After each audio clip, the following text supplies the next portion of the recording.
25 minutes పట్టుంటుంది నాకు అంతే maximum. అసలు ఎక్కడ ఎల్లో కలర్ లేకుండా ఎంతమంది చీకి తింటారు చెప్పండి కామెంట్స్లో.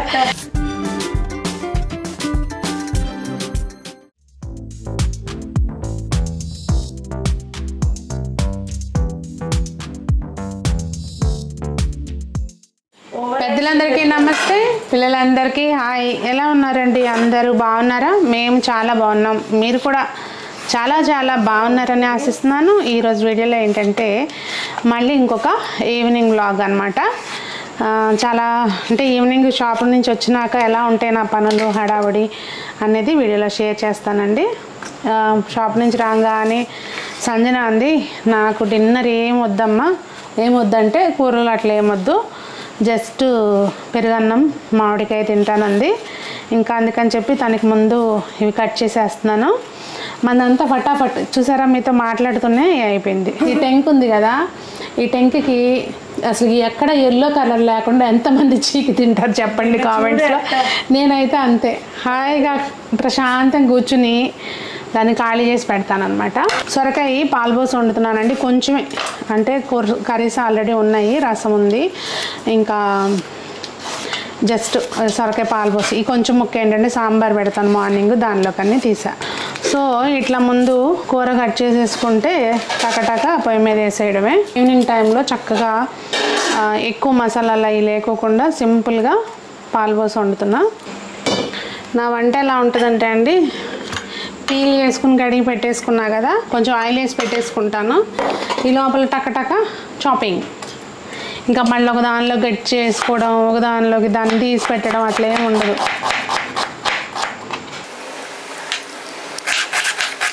నూనె వేడెక్కే లోపల, పాత్ర వేడెక్కే లోపల కర్రీ అదే కూరగాయలు కట్ చేసేస్తానండి నేను.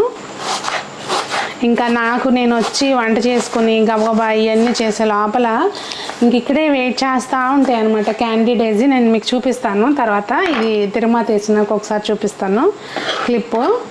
అసలు మేము షాప్ నుంచి వచ్చినప్పుడు అవి రిసీవ్ చేసుకుంటే చూడండి, అసలు అదైతే ఇంకా హైలైట్ అనమాట. పాపం అవి ఎదురు చూస్తూ ఉంటాయి కదా మన కోసం.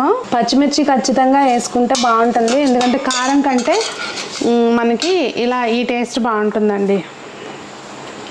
పచ్చిమిర్చి 4 పచ్చిమిరపకాయలు వేస్తాను, కారం జస్ట్ కొంచెం ఒక చిటికెడు వేస్తే సరిపోద్ది అనమాట.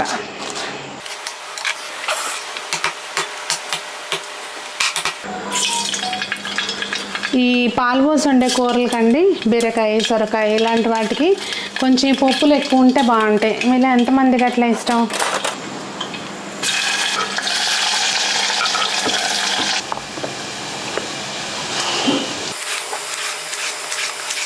ఇంకా కర్రీకి కట్ చేసుకోవటం కూడా ఒక ఇదేనండి.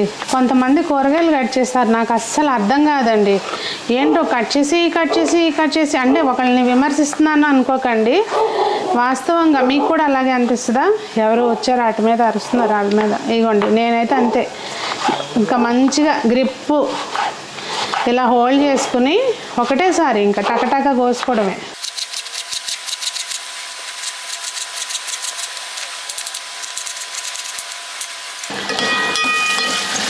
కొంచెం ఒక చిటికెడు పసుపు వేసేసి ఇంక తీసేద్దాం, దీంతో పని అయిపోద్ది. ఇక్కడ కరివేపాకండి, మనం ముందు తిరగమాతలు వేసేదానికంటే కొంచెం సగం కూర అయినాక వేసుకుంటే కమ్మటి వాసన వస్తుంది, బాగుంటుంది. ఒకసారి ట్రై చేయండి అట్లా కూడా. ఉల్లిపాయ ముక్క ఇంకా ఆగలేదు, మనం కట్ చేస్తాం చూసారా, అట్లా ఉంటుంది మనతో. ఇంక ఈ లోపల బియ్యం కడిగి పెట్టేస్తాను.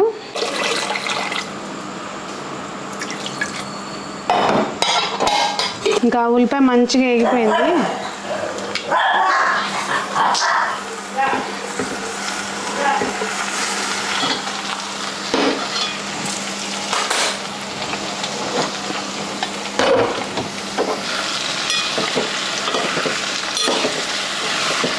ఇవి రెండు అటుపన్న అవుతూనే ఉంటాయండి. ఈ లోపల మనం ఇడ్లీకి పప్పు పోసాను అనమాట. పప్పు పోసేటప్పుడే ఒక స్పూన్ మెంతులు కూడా వేసి నానబెడతానండి, హెల్త్కి మంచిది, మంచిగా ఫర్మెంట్ అవుతుంది. అలాగే ఒక 2 స్పూన్లు సగ్గుబియ్యం కూడా నానబెట్టేస్తాను. సగ్గుబియ్యము ఇవి ముందు పప్పు పోసేటప్పుడు ఏమి నానబెట్టినా కాసేపు ఆగి నానబెడతాను అనమాట. సగ్గుబియ్యం ఒకసారి కడిగేసి నానబెట్టుకుంటే ఇవి శుభ్రంగా పప్పు కడిగేసుకుందాము. నేను ఈ చిన్న గ్లాస్ తోటి 1 గ్లాసున్నర పోస్తాను పప్పు. దానికి 2 స్పూన్లు సగ్గుబియ్యం నానబెట్టానండి. అది కొంచెం అటు ఇటు అయినా ఏం కాదు, అటుకులు కూడా నానబెట్టుకోవచ్చు. ముందు సగ్గుబియ్యం వేసుకుని కొంచెం మంచిగా గ్రైండ్ చేసేసుకుంటే మనకి అది కొలుకు లేకుండా ఉంటుంది అన్నమాట. అప్పుడు ఇది వేసుకోవచ్చు. ఇక్కడ ఒక చిన్న టిప్ ఏంటంటే అండి, కొంచెం అది నలిగిన తర్వాత ఇది వేసి రుబ్బుకునేటప్పుడు చల్లటి నీళ్ళు, ఫ్రిడ్జ్లో పెట్టినవి చల్లటి నీళ్ళు వేసి గ్రైండ్ చేసుకోవటం వల్ల ఏంటంటే మనకి పిండి అనేది హీట్ ఎక్కదు. మిక్సీలో వేస్తాం కనుక అప్పుడు గట్టిగా రాకుండా ఉంటాయి అన్నమాట ఇడ్లీలు. చక్కగా కుదిరితే 4 ఐస్ క్యూబ్లు వేసి చల్లటి వాటర్ పోసారంటే ఇంకా బాగా వస్తుంది. ఇంకా అంతే, నేను అనవసరంగా వీడియో లెంత్ అవుతుందని ఆఫ్ చేస్తున్నాను. రుబ్బేసి చూపిస్తాను మీకు. ముందుగా అది మనం సగ్గుబియ్యం రుబ్బేసుకున్నాం కదా, అందులోకి 4 ఐస్ క్యూబ్లు వేసేసుకుని చక్కగా నానిన ఈ పప్పులు, మెంతులు ఇవన్నీ కూడా వేసేసుకొని మంచిగా చల్లటి నీళ్ళు పోసుకొని రుబ్బుకోవడమేనండి. సింపుల్, ఏం లేదు. ఇంకా ఇదే టిప్పు. ఇంకా అయిపోయిందండి. ఇందులో కొంచెం ఉప్పు వేసేసాను, జస్ట్ ఒక చిటికేడు కారం అంతే కలర్ కోసము. పచ్చిమిర్చి ఆల్రెడీ వేసాము, అది ఎక్కువ కారం వేసినా బాగోదు. కుక్కర్ విజిల్ వచ్చేసింది. ఇది మిక్సీ తిప్పుకుంటున్నాను. నాకు ఈ మిక్సీలో నచ్చిందే ఇదండి, అసలు బయ్య బయ్య బయ్య సౌండ్ వస్తుంది అన్నమాట. ఓ ఎంత సౌండ్ వస్తుంది. ఇది కొంచెం చూసారా, మనము ఐస్ క్యూబ్స్ వేయటం మూలంగా ఇంత మొత్తం అంతా కూడా గ్రైండ్ అయినా ఇది వేడెక్కలేదు. వేడెక్కపోవటం మూలంగా మనకి పిండి అనేది చక్కగా ప్లఫీగా, ఇడ్లీలు ప్లఫీగా వస్తాయి. ఒకసారి మీకు దగ్గరగా చూపిస్తాను, చూడండి. చూసారా ఎట్లా నలిగిందో మంచిగా. ఇట్లా మనకి గ్రైండర్ వేస్తే ఎట్లా వస్తుందో అలా వస్తుంది అనమాట. పిండి అయితే మంచిగా ప్లఫీగా నొరగగా వస్తుంది. కాకపోతే గ్రైండర్లో వేసుకున్నంత గ్రైండర్ అనుకోండి, ఇది కూడా మనకి దూదిలాగా వస్తాయి ఇడ్లీలు అయితే మాత్రం. ఇక్కడ నేను రవ్వ ఆల్రెడీ కడిగి పెట్టేసుకున్నాను, నీళ్ళన్నీ కూడా వంపేసాను. అయినా కూడా ఇంకేమన్నా ఉంటే దీనిలోకి వంపేసుకుని వేసేస్తా రవ్వ ముందు. ఇందులోకి వేసి ఎక్సెస్ వాటర్ ఏమైనా ఉంటే వంచేసినాక చెప్తానండి టిప్పు మీకు. ఎక్కువ గిన్నెలు ఎక్కువ ఇది చేయకుండా చక్కగా ఇదంతా ఒకసారి కలిపేసుకుని పిండి రవ్వ మంచిగా కలిసేలాగా నేను ఇక్కడ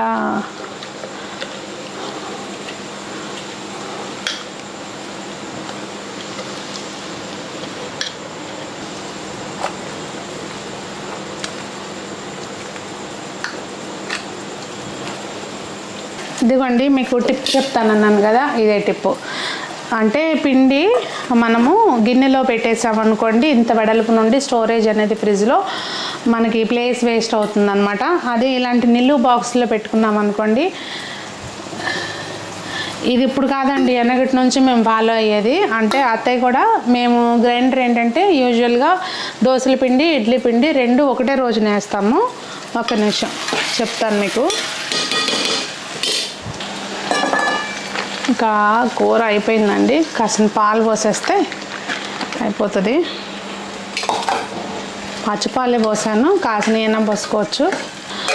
మేము దోశల పిండి, ఇడ్లీ పిండి 2 ఒకటే రోజు రుబ్బుతాం అనమాట. రుబ్బేసి 2 బాక్సుల్లో ఫ్రిడ్జ్లో పెట్టేస్తాం. సో ఈ బాక్సులు 2 ఫ్రిడ్జ్లో ఎప్పుడు ఉంటాయి కనుక, అదే గిన్నెలు అనుకోండి ఇంకా చిన్న ఫ్రిడ్జ్, ఇప్పుడంటే పెద్ద ఫ్రిడ్జ్లు వచ్చినాయి, ఇంతకుముందు చిన్న ఫ్రిడ్జ్లో ఉండేవి కదా, ఆ ఫ్రిడ్జ్లోనే మళ్ళీ అన్నీ పట్టాలి. చక్కగా స్టోరేజ్ అనేది మనకి సేవ్ అవుతుంది ఇలా పెట్టుకుంటే. మా ఇంట్లో ఎట్లా అంటే ఒకరోజు దోశ, ఒకరోజు ఇడ్లీ, ఒకరోజు దోశ, ఒకరోజు ఇడ్లీ, 4 రోజులు అయిపోతాయి కదా. తర్వాత అప్పుడు పెసరట్టు, ఉప్మా, ఇలా వరుస అనమాట, పూరి అన్నీ అయినాక అప్పుడు మళ్ళీ గ్రైండర్, ఇలా మా ఇంట్లో నడుస్తుంది. ఇప్పుడు హడావిడిగా ఇవాళ దోశలు పెట్టి గ్రైండర్ వేయలేదు, మిక్సీలోనే రుబ్బేది కనుక మిక్సీలో రుబ్బితే ఎప్పటికప్పుడే రుబ్బేస్తాను నేను, రుబ్బి ఫ్రిడ్జ్లో పెట్టడం అట్లా ఉండదు. ఇదనమాట సంగతి. కాసేపు అలా నైట్ మన పని అంతా అయ్యే లోపల అయ్యేంత వరకు మాత్రమే బయట ఉంచుతాను. సమ్మర్ కదా, పడుకునేటప్పుడు లోపల పెట్టేస్తాను అనమాట. అది సో మనకి కూర కూడా అయిపోవచ్చిందండి, ఆల్మోస్ట్ దగ్గర పడిపోయింది. నేను మీకు చూపిస్తాను ఒకసారి అవుట్పుట్. అలా జరుగుతుంది అనమాట. ఇంక ఇప్పుడు ఏంటి, మొత్తం పని అంతా అయిపోయింది, అంతా కలిపి ఒక 25 మినిట్స్ పట్టు ఉంటుంది నాకు, అంతే మ్యాక్సిమం 25 మినిట్స్. ఈ లోపలే నాకు వంట చేసేసుకుని మిక్సీ గ్రైండర్ వేసేసుకున్నాను. వాటికి ఫుడ్ కూడా వేసుకొచ్చి అక్కడ బౌల్స్లో పెట్టేశాను అనమాట. ఈ ప్యారలల్గా ఇది జరుగుతూ ఉండగా ఇంకా వాటికి ఫుడ్ పెట్టేసేసి మేము తినేస్తే అక్కడతో అయిపోతుంది సెక్షన్. ఇంకా బట్టలు వేసి సర్దుకోవటం ఇలా ఉంటుంది అనమాట మా కార్యక్రమం సాయంత్రం పూట. అఫ్కోర్స్ మీరైనా ఇలా ప్లాన్గా చేసుకుంటేనే అవుతుంది అనుకోండి. ఇవాళ రేపు అందరూ కూడా జాబ్స్ హడావుడిగా ఇలా ఉంటుందని. ఎందుకు నేను చూపిస్తాను అంటే చాలామంది ఏంటంటే మీరు ఎన్ని మేనేజ్ చేస్తూ ఇంట్లో కూడా ఇలా చేసుకుంటారు, మిమ్మల్ని చూసి మాకు ఎనర్జీ వస్తుందండి అని లైవ్లో నాకు చెప్తూ ఉంటారు కనుక అప్పుడప్పుడు వ్లాగ్స్ చేయడానికి ట్రై చేస్తాను. నాకు టైం సరిపోదండి వ్లాగ్ చేయడానికి. ఇంకొకటి మీకు అసలు ఎలా ఇవన్నీ మేనేజ్ చేస్తారంటే నేనైతే ఎప్పటికప్పుడు ఒకటే అనుకుంటానండి, మనం ఏమి సమాజాన్ని ఉద్ధరించే అంత పనులేం చేయట్లేదు, మన ఇంట్లో మన ఫ్యామిలీ కోసమే కదా చేసుకుంటుంది, ఇదేమంత పెద్ద కష్టమైన పని ఏం కాదు అని అనిపిస్తుంది. రెండోది ఎప్పుడు కూడా అండి చిన్నప్పటి నుంచి అమ్మాళ్ళు కూడా ఎంత కష్టపడేవాళ్ళు అంటే బోళ్ళన్ని గేదెలు ఉండే మాకు పాలు తీసేది కానీ ఏది మాకు మేము నిద్రలేసేసరికి అసలు పాలు తీసేసి అక్కడ పెట్టేసి ఉండేవి అనమాట. అన్నీ మేము లేచేసరికి రెడీగా ఉండేవి. మాకు ఈ పని చేయమని చెప్పేవాళ్ళు కాదు, వాళ్ళు చేసుకోవటమే కానీ మాకు ఎప్పుడు పనులు కూడా చెప్పేవాళ్ళు కాదనమాట. అలా పెరిగి వచ్చాను. అంటే వాళ్ళ కష్టం చూస్తూ పెరిగాము కానీ అప్పుడు తెలిసేది కాదు ఏదైనా పని అందుకుందాము అనేది, అప్పుడు తెలిసేది కాదు. ఇక్కడ పెళ్ళయి వచ్చిన తర్వాత కూడా అండి మా అత్తయ్య నాకు రోల్ మోడల్స్ అనమాట, ఇద్దరు నా లైఫ్లో, అమ్మ అత్తయ్య. ఇక్కడ కూడా అత్తయ్య ఎప్పుడు జాబ్ చేసేవాళ్ళు కదా, నాకు స్టార్టింగ్లో నేను అసలు వంట కూడా చేసేదాన్ని కాదనమాట. ఆవిడే వండి పెట్టేసి వెళ్ళిపోయేవారు ఇంట్లో. ఇక తర్వాత ఆవిడ సర్జరీ అయినా అప్పుడు మన కిచెన్ హ్యాండ్ ఓవర్ అయ్యింది. తర్వాత అన్నీ ఆవిడ చేసుకుని వెళ్ళేవారు. వచ్చి మళ్ళీ అన్నీ చేసుకోవటము, ఏదన్నా నాకు చెప్పటం తప్పించి అసలు ఈ పని చెయ్యి ఇట్లా ఏం ఉండేది కాదు స్టార్టింగ్లో బాగా. ఇక ఎప్పుడు కూడా అండి వాళ్ళు పని చేసుకుంటూ మేము ఇంత పని చేస్తున్నాము అని ఎప్పుడు విసుక్కోవటం కానీ ఇట్లా ఎప్పుడు లేదు, అసలు మేము అది చూడలేదన్నమాట. అందుకే నాకు అనిపిస్తుంది మనం ఏమంత పెద్ద ఘనకార్యాలు చేసేస్తున్నాం, మన ఫ్యామిలీ కోసమే కదా చేసుకుంటుంది అని నాకే ఎప్పుడు అనిపిస్తూ ఉంటుంది. అందుకని నేను ఏది కూడా ఇంత పని నేను చేస్తున్నాను అన్న ఫీలింగ్ నాకు రానివ్వను. అలాగే అదంతా నేను వాళ్ళ దగ్గర చూసి నేర్చుకున్నదండి. ఎందుకు చెప్తున్నాను, ఇవాళ ఎందుకు అలా చెప్పాలనిపించింది చెప్తున్నాను. మీకు కూడా ఇలాగే అనిపిస్తుందా పని చేసేటప్పుడు? మీ రోల్ మోడల్ అఫ్కోర్స్ అమ్మ అయి ఉంటుంది. అమ్మ అయితే అమ్మ, ఇటు వచ్చినాక ఎవరిని చూసి నేర్చుకుంటాం మనం? అత్తగారిని చూసి నేర్చుకుంటాం, పెళ్ళి అయినాక. పెళ్ళి కాకముందు అమ్మని చూసి. ఇలా మీ రోల్ మోడల్స్ ఎవరు ఏంటి అనేది కామెంట్స్లో చెప్పండి సరదాగా. నాకు ఎందుకో ఇవాళ అలా చెప్పాలి ఇలా ఏదో ఇంతకుముందు కూడా చెప్పే కదండి, ఏదన్నా కర్రీసు కొన్ని వాళ్ళు బాగా చేసేవి అలా చేసేటప్పుడు గుర్తొస్తారనమాట. అట్లా ఎందుకో చెప్పాను. మీకు ఏమనిపించింది అనేది కామెంట్స్లో తెలియజేయండి. దగ్గర చూపిస్తా చూడండి. నాకైతే సొరకాయ కూర ఇలా పాలు పోసిన కూర చాలా ఇష్టం.